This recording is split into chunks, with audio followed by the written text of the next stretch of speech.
This video is going to be a bit of a different one. Today I'm actually not talking about botany or ecology or geopolitics. What I'm talking about is actual politics and economics. It's a bit of a slander piece because I'm very angry at the government right now. And I'm very angry at people who have let us down, who promised things and didn't deliver. So this is essentially an open letter to the current Prime Minister, Rishi Sunak. So yeah, enjoy. Before we get into the politics, I kind of just want to give a little rundown of who Rishi Sunak actually is. And you can tell I'm serious today because I'm wearing my serious glasses, which I only ever wear if I'm bird spotting, which is very serious. He kind of stepped into notability in 2009 when he formed his hedge fund, which was just a year after the economic crash began. He formed a hedge fund, and before he left it in 2013, he had acquired £377 million of shares in Moderna. Moderna, as you all know, is one of the companies that went on to make the coronavirus vaccine, made billions upon billions, and Sunak and his friends were very much a part of that, very much in control. So a lot of his wealth comes from the pandemic before it even began. He refused to say how much his shares are worth now, or if he sold, or if he made any money, but it's kind of obvious to anyone with a brain that he sold and he made a fuck ton of money. But he won't admit that, and that just kind of puts him into the category of person where you don't necessarily want them running your country, because it's not that you can't trust them, it's that you can trust them to do the wrong thing every single fucking time. His wife is a lady called Akshata Murthy, and when they married, she was already the daughter of a very, very wealthy man. And that wealthy man, which was her father, owned a massive technology company. She then got given 1% of the shares. Murthy's shares in her father's company are now valued at about £500 million. And this isn't liquid assets, this is just shares, but they can use that power, that money in the shares, to leverage upon leverage. So they say, for example, hey, can I borrow this because I've got these shares, and if I fuck up, then you can take my shares. But that kind of leverage can get done upon itself and upon itself. And it came to a point where she avoided paying £20 million in taxes that she had from these £11 million, what are they called? Dividends from her shares that she was getting in every year. And she wasn't paying tax on these, and eventually accumulated £20 million. And it became a big public scandal. People were outraged.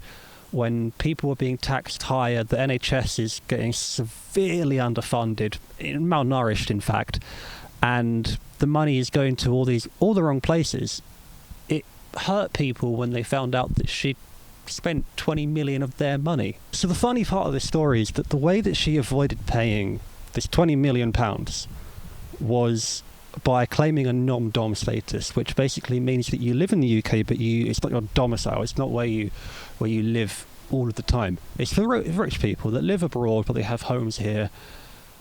And it's essentially a scam to most working people, because it's not really a thing that you can claim. Because if you live in the UK, but it's not your primary residence, then why are you living there? That's kind of a question that gets asked to a lot of these people. But the thing is that she managed to claim this because she had money and leverage, and she could buy houses in places and make up so she's 51% of the time in this country. But the fact was that her husband is the Prime Minister of England.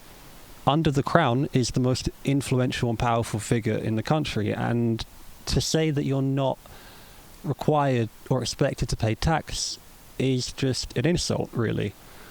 And her dad's company was a technology company, and that's where it kind of ties into when she met Rishi. Because he worked at Goldman Sachs, he was a money guy, he's really, really good with money. There have been rumours that he holds things such as Bitcoin. He is a big proponent, he always says that he loves the blockchain and crypto and NFTs and all that stuff, and DeFi, decentralized finance. And The fact is that he doesn't do anything about it. Since this whole AI craze has begun, he has jumped on that bandwagon as well, and he said that AI will revolutionize things, and that they can use it, but he has not given one suggestion on how to use it. All he's done is published information and open investigations on how it can be a threat to us, which, yeah, it can be a threat to us, but it also can be a very good tool if used correctly. Like, it can help agriculture, it can help solve drought, it can help detect wildfires, volcanic corruption. I don't know why I sound like that. Volcanic eruptions. It can reallocate resources, redistribute wealth. It can be a tool that, if trained correctly and used for the right purposes, it can be a very, very socialist thing. And they don't want that. The same with decentralized currencies. They want to hold the centralized power. And why wouldn't they? They're a government. It's essentially their job to have centralized power. And I'm not saying that these kind of technologies are the way ahead. They might not be. They may be. I don't have a clue. But neither does Rishi Sunak. He just wants to make money in it. The same reason he married his wife, the same reason he became the Prime Minister of England, and that is why he's now licensing 100 new oil fields in the North Sea. And I cannot believe what is happening. I mean, look at the net zero by 2050 pledge. What the fuck is happening there? They were going to have zero carbon emissions by 2050, so now we're starting up 100 oil fields in the North Sea. If you take a look at a time like now, when these oil companies are profiting billions upon billions, the highest ever, there are wildfires around the world. Canada just lost 100,000 square kilometers of land, which is quite a bit. Sicily just had, I think it was 47.5 degrees Celsius record heat. Everywhere's drying up. No more olive oil. You can't get oil anymore. We have 4 main oil giants. We've got ExxonMobil, which mobile company, I don't know. They've got BP, there's Shell, and there is Chevron. I didn't even know Chevron were a company. I thought it was just a shape. But these are the 4 highest grossing, highest profiting oil companies, and in 2022 they made heaps of money. Exxon made 46.3 billion pounds in profit, and that's pounds, not dollars, and that's profit, not revenue. That's $46 billion in pure profit that goes to shareholders and the bosses. Shell made 31.3 billion pounds, Chevron made 28.6 billion pounds, and BP made 21.7 billion pounds in profits in 2022. And those companies, 2 of them, BP and Shell, are based in London. The other 2, I think, are based in California and Texas, which are not England.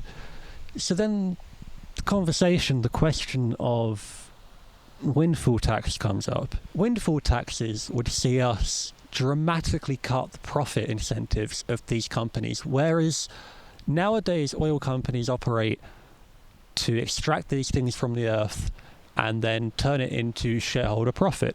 That is their function.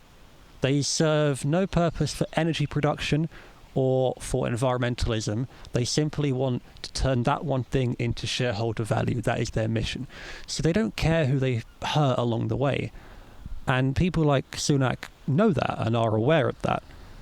There are 14.5 million people in the UK living in poverty, which is higher than the population of Greater London, which is 22% of the population.